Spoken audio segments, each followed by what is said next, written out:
Une jeune fille pauvre est chassée par son fiancé parce qu'elle est trop pauvre. Le marié milliardaire s'écrie « C'est ma fille ». Le fiancé rétorque « Comment as-tu pu cacher cela ?» Mais quand la jeune fille commence à parler, tout le monde se met à pleurer. Avant de commencer l'histoire, n'oubliez pas de laisser un like et de vous abonner à la chaîne pour voir plus d'histoires comme celle-ci. La salle de bal du Grand Regency Hotel étincelait comme si elle baignait dans de l'or liquide.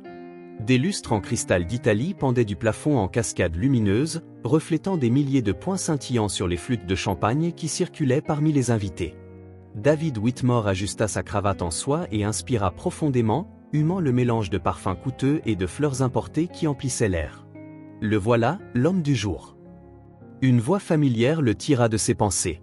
Charles Blackwood, son mentor de ses débuts dans les affaires, se fraya un chemin à travers un groupe de cadres pour lui donner une accolade chaleureuse. David sourit, dévoilant ses dents parfaitement alignées qui lui avaient coûté une petite fortune en soins dentaires. « Charles, je suis si heureux que tu aies pu venir », dit David en tapotant le dos de l'homme plus âgé. « Manquer les fiançailles de l'année ? Jamais !» Charles recula pour le dévisager. « Regarde-toi maintenant. Du bureau de fond de l'entreprise à la couverture de Forbes.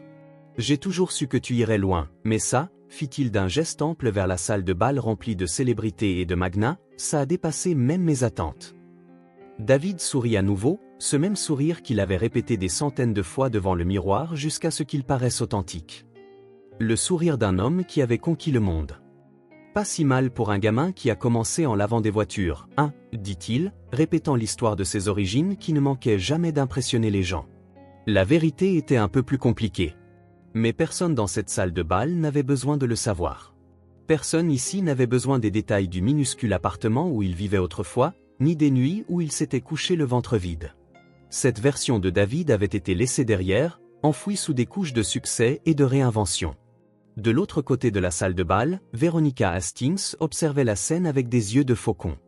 Sa robe Valentino faite sur mesure épousait chacune de ses courbes avec une précision mathématique. Le collier de diamants autour de son cou valait plus que beaucoup des voitures garées à l'extérieur. Elle se pencha pour murmurer quelque chose au responsable de l'événement, qui s'empressa aussitôt d'ajuster la position d'un arrangement floral. « Chérie », sa voix trancha l'air avec une grâce sans effort. Elle n'avait jamais besoin de l'élever. Les gens se taisaient naturellement quand elle parlait.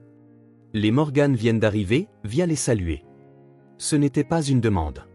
David fit un signe de tête à Charles et se dirigea vers sa fiancée. En traversant la salle de bal, il sentit le poids d'innombrables regards sur lui. Admiration, envie, curiosité. Il y était habitué désormais. À 38 ans, David Whitmore incarnait tout ce que ces hommes et ces femmes aspiraient à être, riches, puissants, couronnés de succès, sur le point d'épouser l'une des femmes les plus convoitées de la haute société. « Tout est parfait », dit Veronica entre ses dents serrées, son sourire ne faiblissant jamais.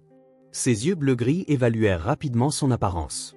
« Mais ton bouton de manchette gauche est légèrement de travers. » Elle ajusta le minuscule détail avec des doigts habiles, comme une artiste ajoutant les touches finales à son chef-d'œuvre.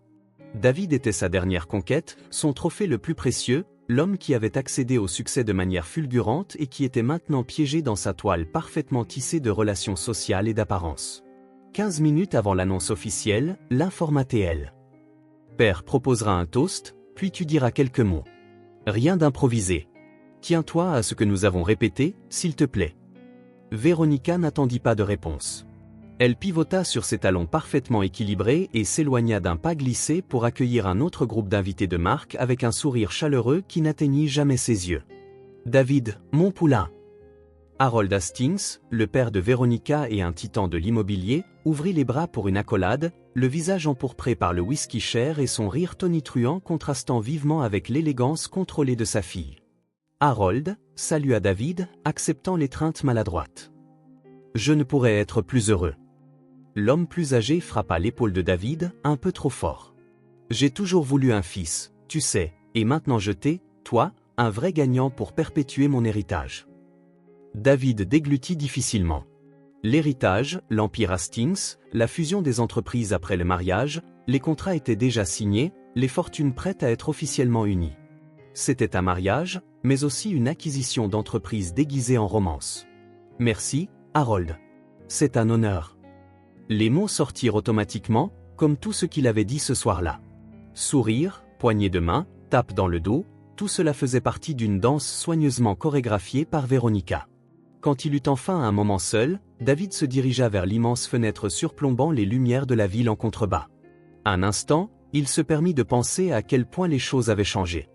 10 ans de travail obsessionnel, de décisions calculées et de sacrifices constants l'avaient mené à ce point. Le léger tintement des verres attira l'attention de tous. Véronica se tenait au centre de la salle de bal, impeccable comme une peinture. À côté d'elle, son père levait une flûte de champagne. « C'est l'heure », murmura un serveur, apparaissant aux côtés de David avec un verre frais. David prit une profonde inspiration, chassa ses pensées, ajusta son costume impeccable et se dirigea vers ce que tout le monde disait être sa destination finale. Le sommet, l'apogée, le fait du succès. Mesdames et messieurs, la voix d'Harold résonna dans la pièce. Levez vos verres pour célébrer non seulement des fiançailles, mais l'union de deux des dynasties les plus puissantes de cette ville. Les applaudissements retentirent tandis que David prenait place aux côtés de Véronica. Elle glissa sa main dans son bras, ses doigts glacés même dans l'ambiance chaude. « Souris », ordonna-t-elle sans bouger les lèvres. « C'est notre soirée parfaite. » Et David sourit, parce que c'est ce que tout le monde attendait de l'homme qui avait tout. Le bruit des verres qui s'entrechoquent et le murmure des conversations emplissaient la salle de bal tandis que David offrait un sourire mécanique à un énième groupe d'hommes importants. Les allusions aux affaires et aux contrats étaient devenues aussi courantes que les salutations. Chaque poignée de main portait la promesse implicite de millions changeant de main dans quelques bureaux discrets la semaine suivante. Et c'est ainsi que nous avons conclu cette affaire dans le quartier financier, commenta un homme en costume gris, ses épais sourcils bougeant comme des chenilles tandis qu'il parlait. 3 bâtiments historiques. Nous allons tout démolir et construire un complexe d'entreprises. Les profits seront phénoménaux. Démolir, demanda David, ressentant une pointe de malaise qu'il réprima rapidement. Ces bâtiments n'ont-ils aucune valeur historique? L'homme rit comme si David venait de raconter une blague hilarante. L'histoire ne paie pas les factures, mon ami. Où est-ce que le grand David Whitmore devient sentimental maintenant qu'il a atteint le sommet? Les autres hommes du cercle ricanèrent poliment. David força un autre sourire. Derrière ces sourires, il savait qu'il l'évaluait constamment, calculait, guettait le moindre signe de faiblesse. Je questionnais juste la stratégie de marché, répondit David, se glissant à nouveau dans le personnage qu'il avait façonné. Parfois, la valeur perçue peut être monétisée de manière créative. Les hommes hochèrent la tête avec approbation. Le vrai David, celui qui se souciait encore de choses au-delà de l'argent, fut de nouveau repoussé au fond de son esprit, là où il ne pouvait pas compromettre le spectacle. De l'autre côté de la salle de bal, Véronica planait parmi les invités comme une reine saluant ses sujets. Son sourire poli ne faiblissait jamais, mais ses yeux restaient froids comme des pierres précieuses. David la regarda se pencher légèrement pour parler à la femme d'un sénateur, feignant l'intérêt tout en glissant quelques détails utiles sur un projet de loi en attente qui pourrait affecter l'un de ses investissements. Véronica était impeccable à ce jeu. C'était l'une des qualités qui l'avait d'abord attirée chez elle, sa capacité calculée à manipuler les situations sociales pour des gains tangibles. Maintenant, après 2 ans de relation, il voyait clairement qu'elle utilisait la même habileté sur lui. « Monsieur Whitmore. » Un serveur s'approcha discrètement. « Mademoiselle Hastings m'a demandé de vous rappeler que l'annonce principale est dans 20 minutes. » David vérifia la montre en platine à son poignet. Un cadeau de Véronica pour remplacer la vieille Seiko qu'il portait depuis l'université. Trop fonctionnelle, avait-elle décrété en la jetant à la poubelle. « Merci, dit-il au serveur, qui disparut aussi silencieusement qu'il était apparu. David se dirigea vers le bar, ressentant le besoin de quelque chose de plus fort que du champagne pour affronter le discours à venir. Le barman, entraîné à reconnaître les visages importants, préparait déjà un whisky à son approche. « Double, s'il vous plaît, monsieur. » Le liquide ambré lui brûla la gorge d'une manière réconfortante. David contemplait la salle de bal, se sentant étrangement déconnecté de toute cette opulence. Il avait travaillé sans relâche pendant 10 ans pour entrer dans ce monde. Alors pourquoi, le soir qui devait marquer son triomphe ultime, ressentait-il ce vide persistant? Son regard balaya le décor extravagant. Des arrangements floraux importés qui coûtaient plus cher que ce que beaucoup de gens gagnent en un mois. Des sculptures de glace fondant lentement, scintillant sous des lumières soigneusement positionnées. Des gens importants portant des bijoux qui pourraient nourrir des familles entières pendant des années. Tout semblait à la fois impressionnant et creux. Son verre était presque vide quand une subtile agitation commença près de l'entrée. Au début, David n'y prêta aucune attention. Probablement une célébrité arrivant en retard, provoquant un remous parmi les invités. Peut-être cet acteur célèbre que Véronica avait insisté pour inviter sans jamais l'avoir rencontré personnellement. Mais ensuite, il remarqua les gardes de sécurité se déplaçant discrètement vers l'entrée, et quelque chose dans leur mouvement organisé déclencha ses instincts. Des années à bâtir un empire lui avaient appris à sentir les perturbations dans l'ordre, les plus petits signes que quelque chose n'était pas à sa place. Véronica le remarqua aussi. De là où se tenait David, il pouvait voir tout son corps se tendre, bien que son visage restât serein. Par des gestes subtils, presque imperceptibles, elle dirigea 2 autres gardes de sécurité vers ce qui semblait être le problème. Rien ne gâcherait sa fête parfaite. David commença à se diriger vers la perturbation, plus curieux que inquiet. En s'approchant, il vit les invités près de l'entrée reculer légèrement, formant un petit cercle autour de quelque chose ou quelqu'un. Il entendit des murmures de désapprobation, des bribes de phrases comme « Comment sont-ils entrés ?» et « Appeler la sécurité ». C'est alors qu'il vit, à travers une brèche dans le cercle d'invités dégoûtés, une petite fille.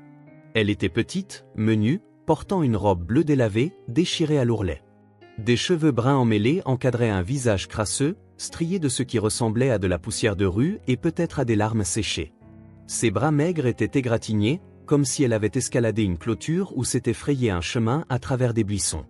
Ses ballerines, autrefois blanches, étaient maintenant grises et usées.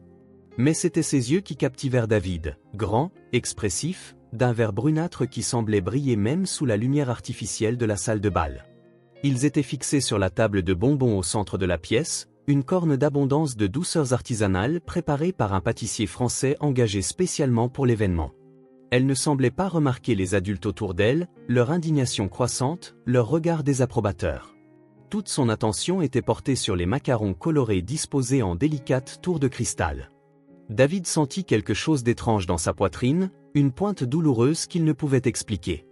La fillette ne pouvait pas avoir plus de 6 ou 7 ans. Que faisait-elle ici? Seule, à une fête où la tenue la moins chère coûtait plus que le salaire mensuel de beaucoup de gens.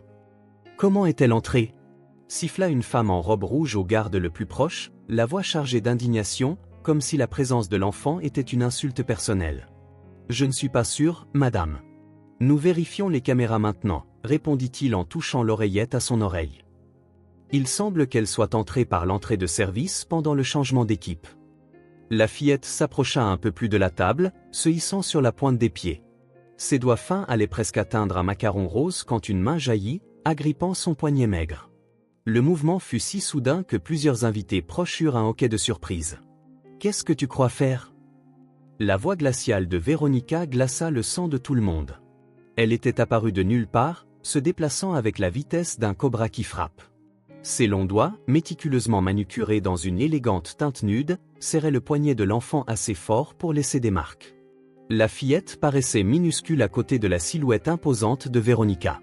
Ses yeux étaient écarquillés de choc et de douleur, maintenant fixés sur le visage parfait de la femme qui la tenait. « Je voulais juste un bonbon », murmura-t-elle si bas que seuls les plus proches purent l'entendre. « Tu voulais juste une suite », répéta Véronica, la voix dégoulinant de sarcasme.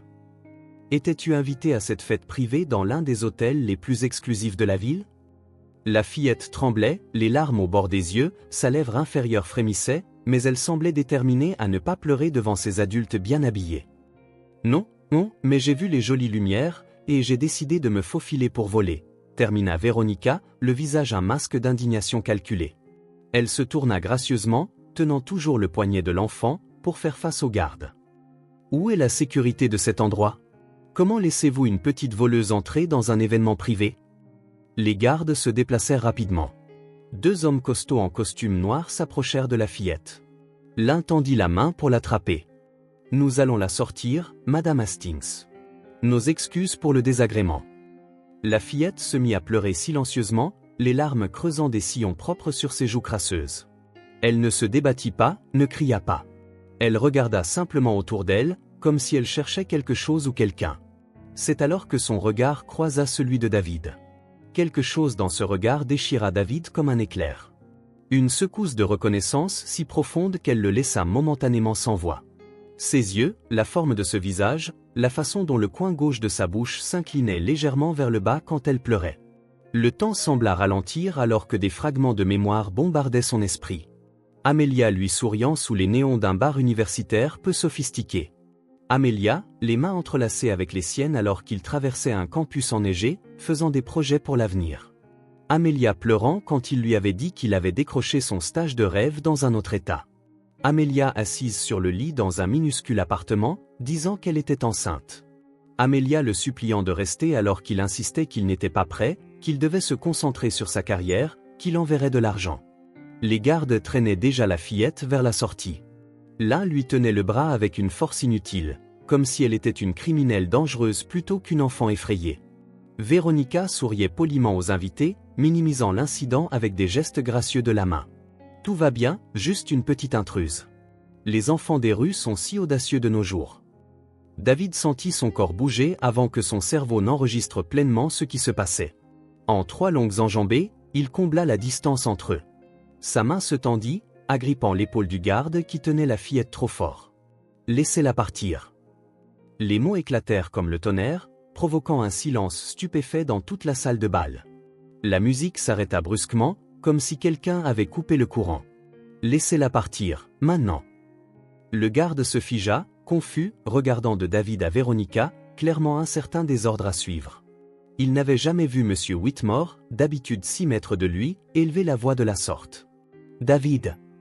La voix de Véronica portait un avertissement glacial, habituellement suffisant pour le faire reconsidérer tout comportement déviant. « Qu'est-ce que tu fais ?» Il ne lui répondit pas. Au lieu de cela, il repoussa le garde et se baissa au niveau de la fillette. De près, la ressemblance était indéniable. La même forme d'yeux qu'il voyait dans le miroir chaque matin. La même courbe douce du menton. La même petite tache de naissance près du sourcil droit. Une marque de famille qui remontait à des générations. « Quel est ton nom ?» demanda-t-il doucement, ignorant les murmures croissants autour d'eux et la tension électrique de Véronica dans son dos. La fillette renifla, tremblant toujours, le regardant avec un mélange de peur et d'autre chose, peut-être une étincelle d'espoir. « Ellie » dit-elle d'une petite voix qui résonna pourtant dans le silence tendu de la salle de bal. « Ellie » répéta-t-il, sentant le nom résonner en lui comme s'il l'avait toujours connu, comme s'il avait dormi profondément dans sa conscience. « Ellie comment ?»« Elena Whitmore » dit-elle, un peu plus fermement maintenant, presque fièrement. « C'est le nom de famille de mon papa. » Le silence qui suivit fut absolu. 200 personnes retenant leur souffle à l'unisson. Les vers se figèrent en l'air. Les conversations cessèrent au milieu d'une phrase. David sentit chaque regard dans la pièce rivé sur lui, attendant sa réaction. C'était comme si le monde s'était arrêté. Quand il parla enfin, sa voix résonna à travers la salle de bal comme un verdict final. « Laissez-la partir. C'est ma fille. » Le tumulte des voix éclata instantanément, comme un barrage qui cède. Des verres furent renversés. Quelqu'un haleta de manière audible. Une femme plus âgée se serra la poitrine comme si elle faisait une crise cardiaque. Les photographes, sentant un moment historique, déclenchèrent leurs appareils en succession rapide, capturant pour la postérité l'instant précis où l'empire social de David Whitmore et Veronica Hastings commença à s'effondrer. Veronica se tenait immobile, le visage un masque de glace et de fureur contenue. Seul le léger tremblement de sa lèvre inférieure et la blancheur de ses jointures trahissaient la tempête qui menaçait d'exploser à tout moment. « Quoi ?» siffla-t-elle enfin, chaque syllabe dégoulinant de venin. « Quelle est cette absurdité ?» David ignora. Au lieu de cela, il prit doucement la main d'Ellie et l'éloigna des gardes, qui reculèrent, toujours confus mais obéissants. Des années d'entraînement à suivre les ordres des riches et puissants les laissaient désemparés lorsque ces mêmes figures puissantes s'affrontaient. « Es-tu venu ici seul ?» demanda-t-il doucement à la fillette, ignorant complètement Véronica, ce qui ne fit qu'alimenter sa rage silencieuse. Ellie hocha la tête, essuyant ses larmes sur la manche effilochée de sa robe, laissant une autre tache de saleté sur sa joue. « Maman m'a montré ta photo dans le journal. Elle a dit que c'était ici la fête. » Elle baissa les yeux sur ses propres pieds, honteuse. « Je n'aurais pas dû venir. Maman va être fâchée. » Le cœur de David se serra d'une douleur qu'il n'avait pas ressentie depuis des années. Une douleur authentique, non liée aux affaires ou au statut social. « Où est ta mère maintenant, Ellie ?» La fillette hésita, se mordant la lèvre inférieure. « À la maison. Elle est malade. Elle n'a pas pu sortir du lit depuis hier. » Avant qu'Ellie ne puisse continuer, Véronica se ressaisit et s'avança, la voix basse et contrôlée, mais toujours débordant de venin. David, ce n'est ni le moment ni l'endroit pour le jeu auquel tu joues. Nous avons 200 invités importants qui attendent notre annonce officielle. Elle força un sourire tendu, jetant un coup d'œil à la foule qui observait le drame comme s'il s'agissait d'une représentation théâtrale privée. Nous pouvons gérer cette situation discrètement. Plus tard. Le mot « situation » sortit de sa bouche comme si elle faisait référence à une infestation de parasites ou à une canalisation d'égouts éclatés. David regarda Véronica, la voyant vraiment pour la première fois ce soir-là, peut-être pour la première fois en 2 ans, la beauté sculpturale, la perfection calculée, le vide dans ses yeux. Comment n'avait-il pas remarqué le vide derrière cette façade polie? Il n'y a rien à gérer discrètement, Véronica, dit-il calmement, malgré la tempête émotionnelle dans sa poitrine. Voici Ellie. C'est ma fille. Tu n'as pas de fille, gronda Véronica entre ses dents serrées, son sourire social toujours figé, bien que ses yeux lancent des poignards. Nous avons discuté de chaque aspect de ta vie avant de nous fiancer. Tu n'as jamais mentionné d'enfant. Eh bien, si, répondit David, un étrange sentiment de paix l'envahissant alors qu'une vérité longtemps enfouie faisait enfin surface. Et apparemment, elle m'a trouvé. Harold Hastings apparut alors aux côtés de sa fille, son visage habituellement Rubicon maintenant pâle de choc. En requin des affaires impitoyables, il calculait déjà l'impact que ce scandale aurait sur les actions de l'entreprise. « David, mon garçon », commença-t-il à voix basse, essayant de créer une bulle d'intimité au milieu du chaos. « Réglons ça en privé. Nous avons une équipe juridique de premier ordre pour ce genre de complications. » Le mot « complication » flotta dans l'air silencieux, lourd de sens. Ellie les regardait, clairement effrayée par la tension. Son petit corps tremblait et elle se mordait la lèvre, retenant d'autres larmes. Elle paraissait si petite et fragile parmi tous ces adultes puissants et bien habillés.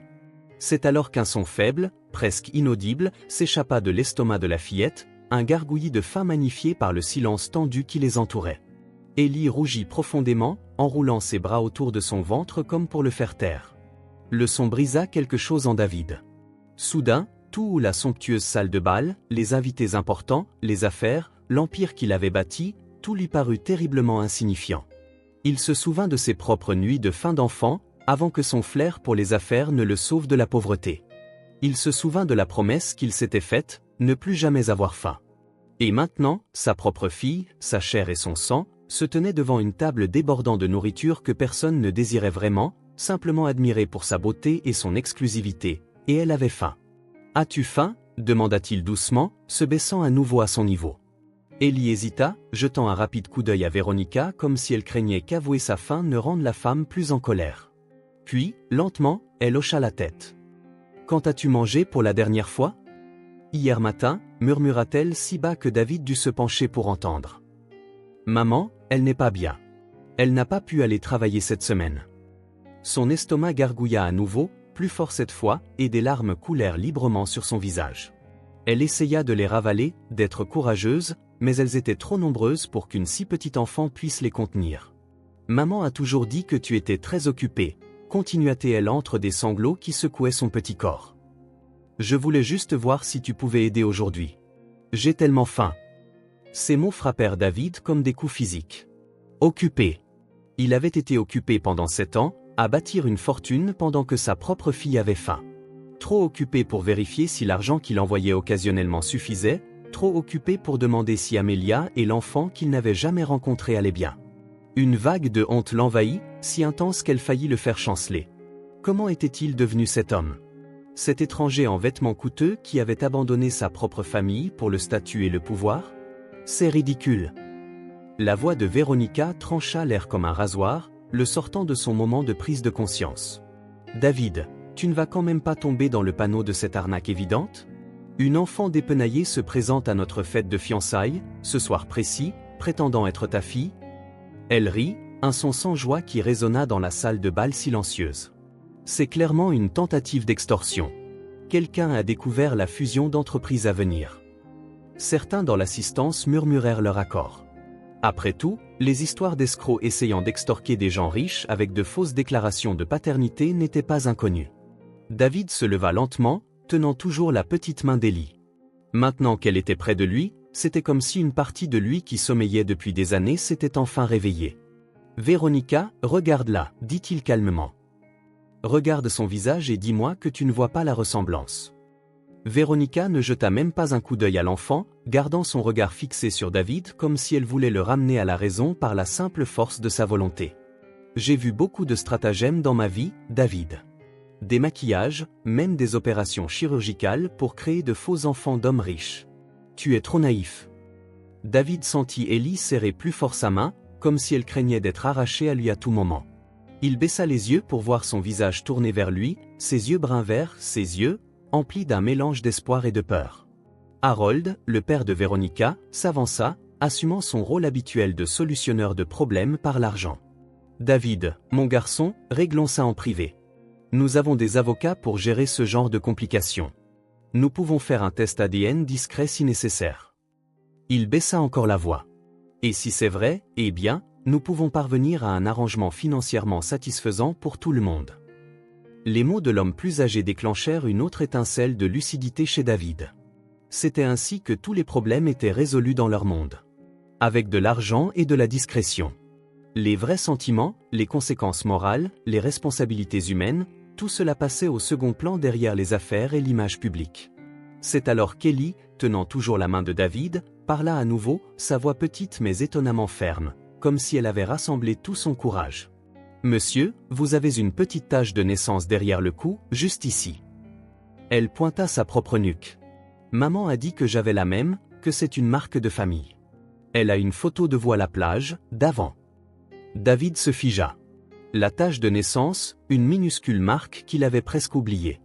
Elle était cachée par le col de sa chemise. Il n'y avait aucun moyen que cet enfant puisse le savoir, à moins que... Avec des doigts légèrement tremblants, il desserra le col de sa chemise et tourna un peu le cou. Harold regarda, son visage devenant encore plus pâle. « Grand Dieu !» murmura l'homme plus âgé, reconnaissant instantanément les implications. Véronica observa, son visage perdant toute façade de cordialité restante. Ses yeux se rétrécirent, sa posture raide comme l'acier. « Assez, dit-elle fermement. C'est une mise en scène. N'importe qui aurait pu faire des recherches sur cette tache de naissance. Il y a des photos de toi à la plage dans les magazines. » Mais une partie de sa conviction avait disparu de sa voix. Elle jeta un coup d'œil autour d'elle, sentant que l'opinion des invités changeait. Des conversations chuchotées se propagèrent dans la salle de bal. Les regards réprobateurs n'étaient plus dirigés vers la fillette dépenaillée, mais vers la femme qui l'avait traitée si froidement. Avec des pas précis, Véronica s'approcha de David et parla bas, pour que lui seul puisse entendre. « Choisis maintenant, David. Cet enfant, ou tout ce que nous avons construit. » Son regard était glacial, sa voix un murmure tranchant. L'accord prénuptial est clair sur les scandales. Si tu vas jusqu'au bout, tu perds tout. La fusion, ton partenariat avec mon père, ta place dans ce monde, tout ce que tu as passé les 10 dernières années à créer. La menace planait entre eux comme une fumée épaisse. David regarda Véronica, la somptueuse salle de bal, les visages des gens puissants qui le regardaient maintenant avec un mélange de choc et de fascination morbide. Puis il regarda Ellie, dans sa robe déchirée, ses yeux si semblables aux siens. La décision, réalisa-t-il avec surprise, avait été prise au moment où il avait vu ses yeux. « Mesdames et messieurs, dit David, élevant la voix pour que tout le monde puisse entendre. Je m'excuse, mais l'annonce de ce soir sera un peu différente de ce à quoi vous vous attendiez. » Véronica se figea à côté de lui, ses yeux se rétrécissant de rage silencieuse. « Ne fais pas ça, siffla-t-elle, lui agrippant le bras assez fort pour laisser des marques. Tu le regretteras pour le reste de ta vie. » David retira doucement sa main de son bras et continua comme si elle n'avait pas parlé. « Les fiançailles entre Véronica Hastings et moi sont annulées. J'apprécie que tout le monde soit ici, mais j'ai des affaires familiales urgentes à régler. » La salle de bal éclata en murmures et en hoquets de choc. Les flashs des appareils photo crépitèrent. Des téléphones portables furent brandis, capturant le moment. La fête parfaite était ruinée, transformée en un scandale qui dominerait sûrement les gros titres le lendemain matin. Véronica resta immobile un long moment, comme une statue de glace. Ses yeux, normalement calculateurs et contrôlés, brûlaient maintenant d'une fureur froide que David n'avait jamais vue. Quand elle parla enfin, sa voix était dangereusement maîtrisée. « Tu viens de faire la plus grosse erreur de ta vie. Demain, tu n'auras plus d'entreprise, plus de réputation, plus d'avenir. Chaque mot était prononcé avec une précision chirurgicale, comme si elle gravait chaque syllabe dans la pierre. J'ai détruit des hommes pour bien moins que ça, David. David la regarda une dernière fois, voyant vraiment la personne qu'il avait failli épouser. La beauté glaciale, l'ambition impitoyable, le vide là où l'humanité aurait dû être. Peut-être, répondit-il calmement, se sentant plus léger qu'il ne l'avait été depuis des années. Mais j'aurai une fille, et c'est plus que ce que j'ai eu depuis très longtemps. Il se tourna vers Ellie, qui regardait la scène se dérouler avec de grands yeux. Allons te chercher quelque chose à manger, et ensuite nous trouverons ta mère. Elle doit être inquiète. La fillette hocha la tête, un sourire hésitant apparaissant sur son visage. David prit Ellie dans ses bras, remarquant à quel point elle était alarmante légère. Aucun enfant de 6 ou 7 ans ne devrait être si mince. En franchissant les portes dorées, David Whitmore, le magnate des affaires, le fiancé rejeté, le père retrouvé, sentit pour la première fois depuis des années qu'il se dirigeait enfin dans la bonne direction. L'Audi de David roulait silencieusement dans les rues de la ville, laissant derrière elle l'hôtel et le scandale qui feraient sûrement les gros titres du matin.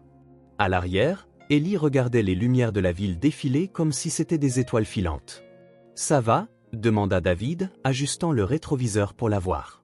Ellie hocha la tête en silence. Elle paraissait si petite et fragile contre le siège en cuir sombre. David réalisa qu'il n'avait même pas de siège auto pour enfants. Un autre détail de la parentalité auquel il n'avait jamais eu besoin de penser. « Où allons-nous » demanda-t-elle enfin, la voix hésitante. « Nous allons chez moi. Tu y resteras cette nuit. Et demain matin, nous chercherons ta maman. »« D'accord. Madame Gloria est avec maman, » dit Ellie. « Elle habite dans l'appartement à côté d'une autre. » En entendant le mot « appartement », David ressentit une pointe de culpabilité. Quel genre d'endroit Amelia et sa fille appelaient-elles maison ? Pendant des années, il avait envoyé des chèques occasionnels sans jamais se demander s'ils suffisaient, sans jamais vérifier leurs conditions de vie. Le trajet vers le quartier huppé où vivait David parut plus long que d'habitude. En conduisant, 1000 pensées traversaient son esprit. Véronica, les fiançailles rompues, les affaires susceptibles de souffrir du scandale, l'empire qu'il avait bâti. Pourtant, aucune de ces préoccupations ne semblait aussi importante que l'enfant silencieuse sur la banquette arrière. Quand ils arrivèrent enfin aux grilles de sa résidence de luxe, le garde de sécurité salua respectueusement David. Ses yeux enregistrèrent la présence inhabituelle d'un enfant sur la banquette arrière, mais sa formation l'empêcha de montrer la moindre curiosité. « Tu habites ici ?» demanda Ellie, regardant les jardins entretenus et les manoirs bien éclairés visibles à travers les arbres. « Oui, ma maison est juste après ce virage. » Lorsque la voiture s'arrêta devant l'entrée de sa maison, des lumières à détecteur de mouvement illuminèrent une structure impressionnante de verre et de pierre. David observa l'expression d'émerveillement pur d'Ellie dans le rétroviseur. « On dirait un château », murmura-t-elle. David coupa le moteur et aida Ellie à sortir de la voiture. Elle prit instinctivement sa main alors qu'il se dirigeait vers la porte d'entrée. Le système de sécurité reconnut l'approche de David et la porte se déverrouilla avec un léger clic. Ellie sursauta légèrement. « Comment la porte sait ? » ?»« C'est juste la technologie, » expliqua David avec un faible sourire. « La maison me reconnaît quand j'approche. » À l'intérieur, le hall d'entrée, avec son plafond de 6 mètres de haut et son escalier flottant au design moderne, laissa Ellie bouche bée. Ses yeux parcoururent les œuvres d'art sur les murs, le mobilier élégant et le lustre en cristal d'Italie qui tombait du plafond comme une cascade de lumière gelée. « Tu habites ici tout seul ?» demanda-t-elle, sa petite voix résonnant légèrement dans le grand espace. La question frappa David comme un coup de poing dans l'estomac. « Oui, juste moi. » Ellie se déplaçait dans la pièce comme dans un musée, faisant des pas prudents et gardant les mains le long du corps. Lorsqu'elle s'arrêta près d'une sculpture abstraite sur une console, elle tendit légèrement les doigts mais les retira rapidement. « Tu peux la toucher si tu veux », proposa David. Elle secoua la tête en reculant. « Maman dit qu'il ne faut pas toucher les choses qui peuvent se casser. » Une autre pointe de culpabilité saisit David. Les enfants riches n'avaient jamais eu à apprendre cette prudence constante née de la nécessité, cette peur de casser ce qu'ils ne pouvaient pas se permettre de remplacer. « Viens, allons au salon », suggéra-t-il, la guidant doucement dans le couloir. Le salon, avec ses canapés en cuir italien et sa cheminée ultramoderne, paraissait encore plus impersonnel maintenant, vu à travers les yeux d'un enfant. Il n'y avait pas de jouets, pas de photos de famille, rien n'indiquant que l'espace était réellement habité. « Assieds-toi », dit David en désignant le canapé le plus proche. Ellie jeta un coup d'œil à ses vêtements sales, puis au canapé blanc immaculé. Elle se percha sur le bord même, les mains jointes sur ses genoux, les pieds ne touchant pas tout à fait le tapis persan. « Tu dois avoir faim, » dit David, se souvenant qu'elle n'avait pas mangé depuis la veille. Ellie hocha timidement la tête. « Viens avec moi à la cuisine. » La cuisine était une autre pièce maîtresse du design minimaliste. Plan de travail en marbre, appareils électroménagers en acier inoxydable haut de gamme, tout impeccablement propre et à peine utilisé. David ne cuisinait presque jamais. Il faisait venir un chef quelques fois par semaine et commandait dans des restaurants chics le reste du temps. Il ouvrit le réfrigérateur, le trouvant presque vide. Quelques boissons, du fromage importé, quelques restes dans des récipients coûteux. Le garde-manger contenait les bases. Pain complet, beurre, confiture artisanale. Je peux te faire un sandwich. Tu aimes la confiture? Oui, s'il te plaît, répondit-elle, s'asseyant sur l'un des tabourets haut de l'îlot de cuisine. Pendant que David préparait le simple repas, il sentit le regard attentif d'Ellie suivre chacun de ses mouvements. Il n'était pas habitué à être observé si intensément, surtout par des yeux qui reflétaient les siens. Voilà, dit-il en posant le sandwich sur une assiette et en versant un verre de lait. Ellie prit l'assiette à deux mains, comme si elle était précieuse. Lorsqu'elle prit une bouchée, ses yeux se remplirent de larmes de manière inattendue. « Ce n'est pas bon ?» demanda David, alarmé. Elle secoua la tête, essuyant ses larmes avec la manche déchirée de sa robe, laissant une autre trace de saleté sur sa joue. « C'est très bon. C'est juste. » Son regard balaya l'immense cuisine, les appareils brillants, l'abondance de tout. « Je n'ai jamais vu une maison comme ça. Tant de jolies choses. » Le cœur de David se serra. Il pouvait acheter pratiquement n'importe quoi, et sa fille était émerveillée par un simple sandwich et une cuisine qu'il n'utilisait presque jamais. Cette maison a beaucoup de choses, mais il lui manquait quelque chose d'important, dit-il en s'asseyant à côté d'elle. Quoi? Demanda Ellie, la curiosité brillant à travers ses larmes. Quelqu'un avec qui la partager, répondit David honnêtement. Après qu'Ellie eut fini son sandwich, David la conduisit à la chambre d'amis où elle dormirait. Comme le reste de la maison, elle était élégante et impersonnelle. Mobilier coûteux, draps en coton égyptien, mais aucune touche humaine. La salle de bain est par ici, expliqua-t-il en ouvrant une porte adjacente.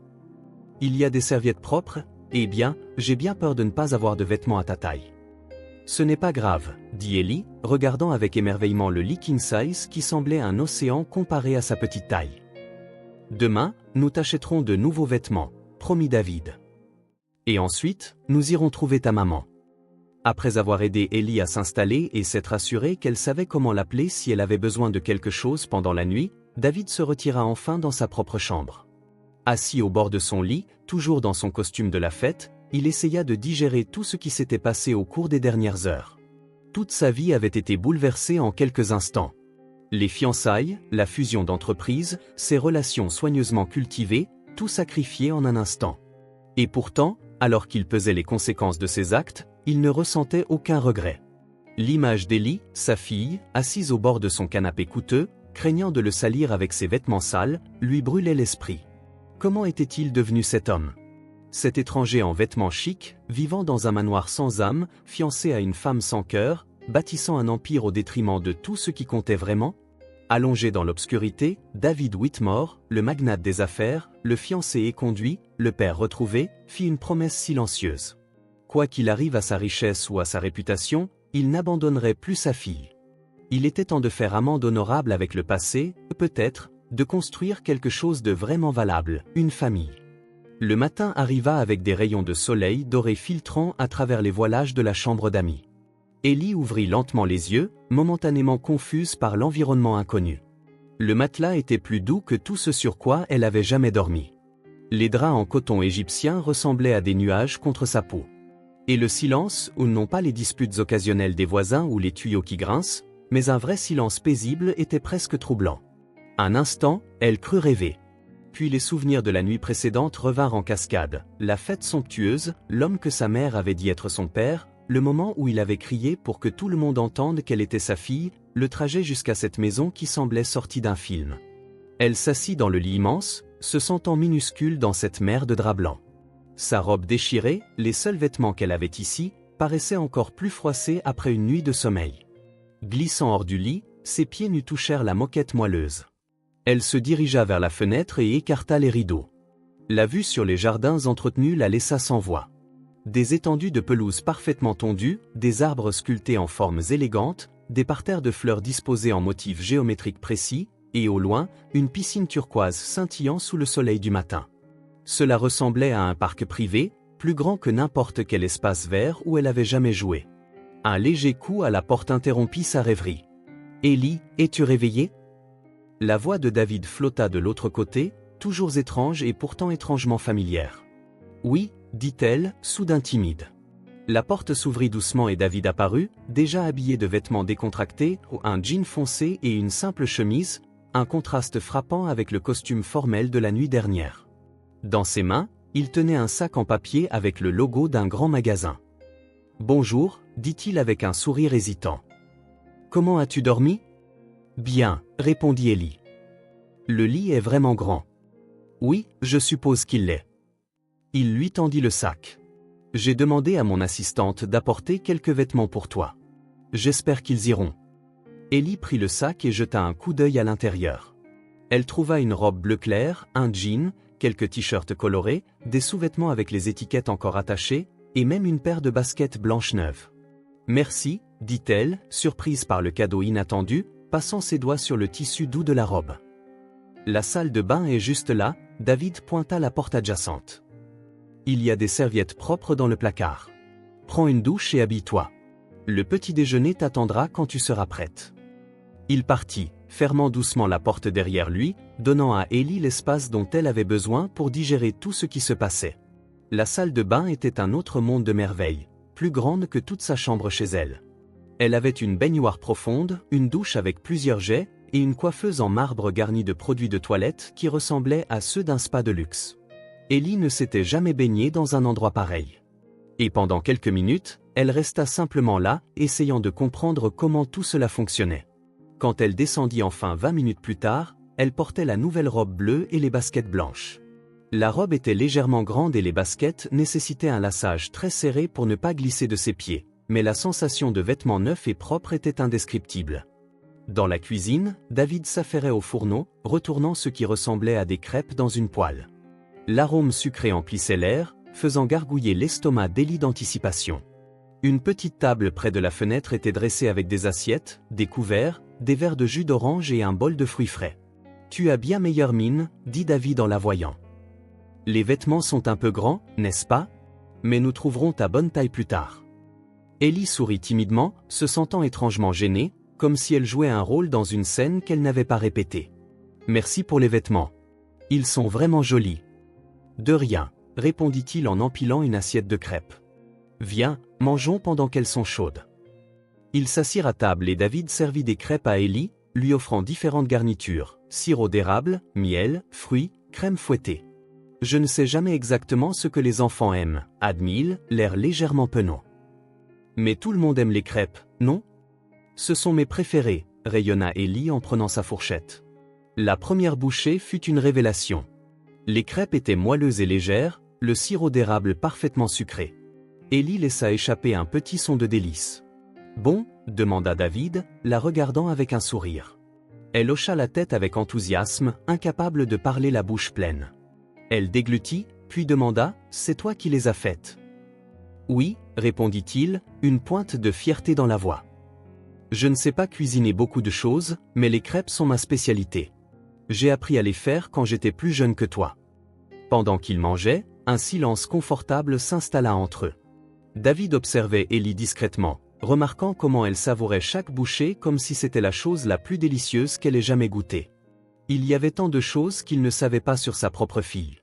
Ses goûts, ses habitudes, ses préférences. C'est tant de sa vie qu'il avait manqué.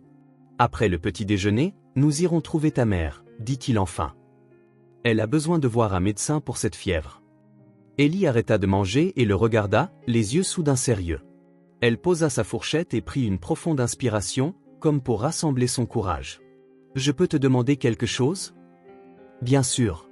N'importe quoi. » Elle hésita, jouant avec un morceau de crêpe dans son assiette. « Est-ce que tu viendras avec moi voir maman ? » La simplicité de la question masquait sa réelle signification. Il ne s'agissait pas seulement de conduire physiquement pour voir Amelia. Il s'agissait d'affronter le passé, de prendre ses responsabilités, de faire face à la femme qu'il avait quittée alors qu'elle était enceinte, 7 ans auparavant. Oui, répondit David, sentant le poids de ce simple mot. Bien sûr que j'irai avec toi. Le visage d'Ellie s'illumina d'un sourire qui frappa David comme un rayon de soleil après une longue tempête.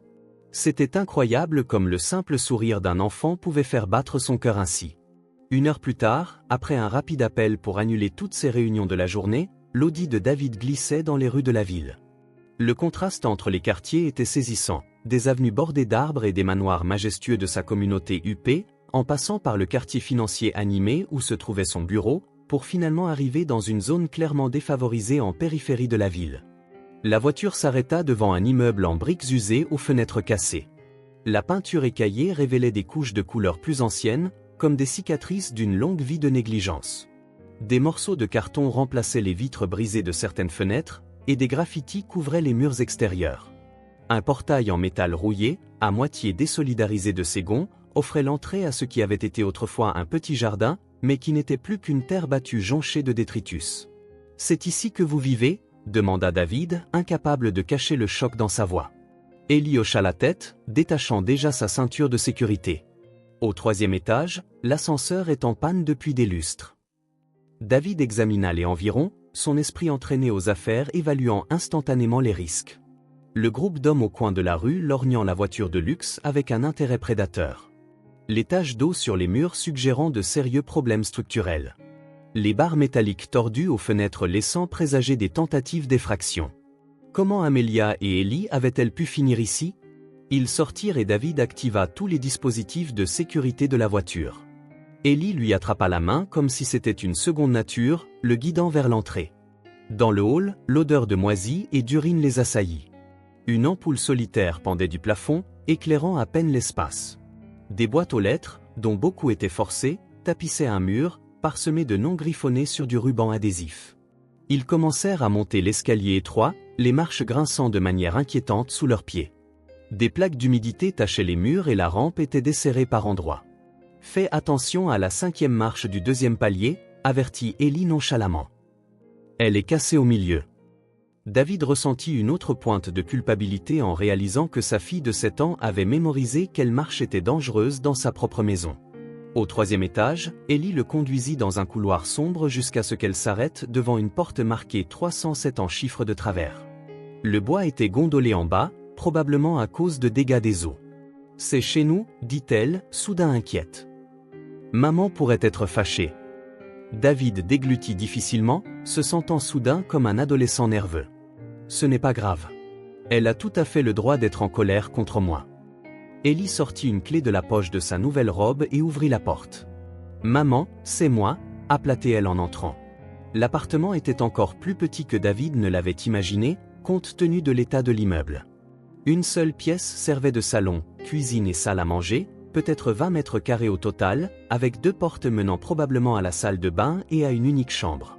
Pourtant, malgré l'état de l'immeuble, l'intérieur était propre et organisé, montrant un effort évident pour le rendre accueillant, des rideaux colorés faits à la main, quelques plantes dans des pots improvisés, des dessins d'enfants scotchés au réfrigérateur, un canapé usé avec un dessus de lit en patchwork qui servait de lit d'appoint, à en juger par l'oreiller et la couverture pliée à une extrémité. David sentit une boule dans sa gorge en réalisant que c'était probablement là que dormait Ellie, l'appartement ne semblant avoir qu'une seule chambre. « Ellie, c'est toi, ma chérie ?» Une voix faible vint de derrière l'une des portes. « Où étais-tu ? J'ai été si inquiète. » Une femme apparut à la porte de la chambre, s'appuyant sur le cadre pour se soutenir. Même après 7 ans, même avec son visage pâle de fièvre et des cernes sous les yeux, David la reconnut instantanément. Amelia, son premier amour, la femme qu'il avait abandonnée au profit de ses ambitions. Le temps avait fait des ravages. Ses cheveux bruns autrefois longs et brillants étaient maintenant plus courts et ternes. La silhouette vibrante dont il se souvenait semblait lasse, courbée par des années de lutte en solitaire. Mais ses yeux verts profonds qu'il avait autrefois enchantés, étaient les mêmes, maintenant écarquillés de choc alors qu'il le dévisageait. « David » souffla-t-elle son nom, incrédule. « Salut Amelia » réussit-il à dire, la gorge soudainement sèche. Un instant, aucun d'eux ne bougea. Le temps sembla figé dans ce minuscule appartement. Puis, comme sortant d'une transe, Amelia regarda Ellie avec un mélange de confusion et de douleur. « Je ne peux pas croire que tu sois allé le chercher, Ellie, dit-elle, la voix tremblant d'émotion contenue.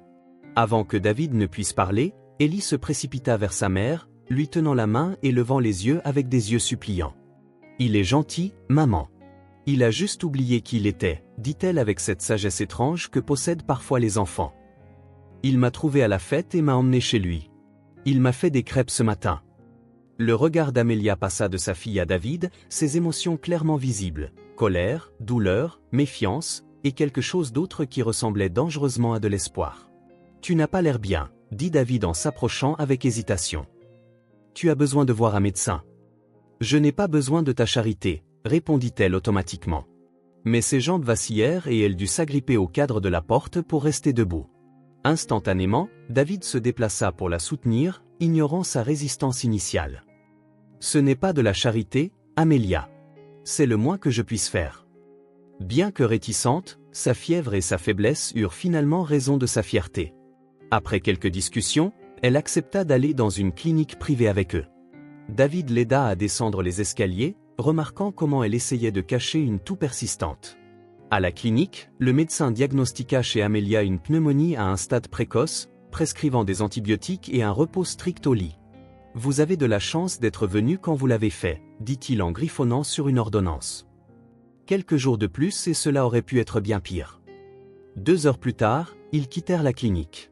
La couleur revenait déjà sur le visage d'Amelia grâce aux médicaments intraveineux, mais son expression restait prudente chaque fois qu'elle regardait David. « Où allons-nous maintenant ?» demanda David en l'aidant à monter dans la voiture, la traitant avec une douceur qu'elle n'avait manifestement pas attendue. « À la maison, je suppose, » dit-elle doucement, évitant son regard. « Maman !» intervint Ellie depuis la banquette arrière. « On peut aller chez papa ? C'est tellement joli. Il y a une immense piscine et une cuisine comme dans les films. » Amelia se tourna pour regarder sa fille, puis David. « Je crois que nous devons parler, » dit-elle enfin. Loin des petites oreilles. David hocha la tête. « Je connais un endroit. Il y a un parc près de chez moi avec une aire de jeu.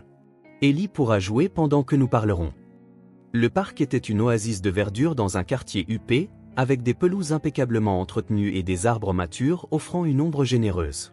Une aire de jeu moderne avec des équipements aux couleurs vives se dressait au centre, entourée de bancs où parents et nounous surveillaient les enfants jouer.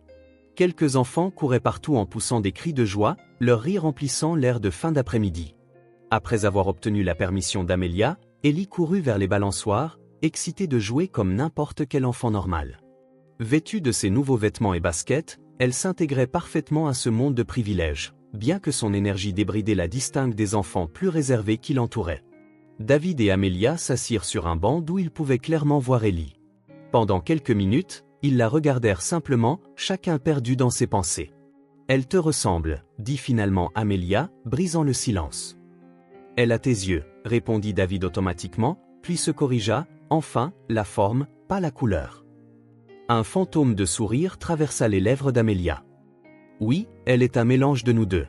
Têtue comme toi, mais gentille comme, eh bien, comme j'étais avant. » Un autre silence s'étira entre eux, chargé de cette année de mots non dits. « Pourquoi ne m'as-tu rien dit ?» demanda finalement David. « Te dire quoi ?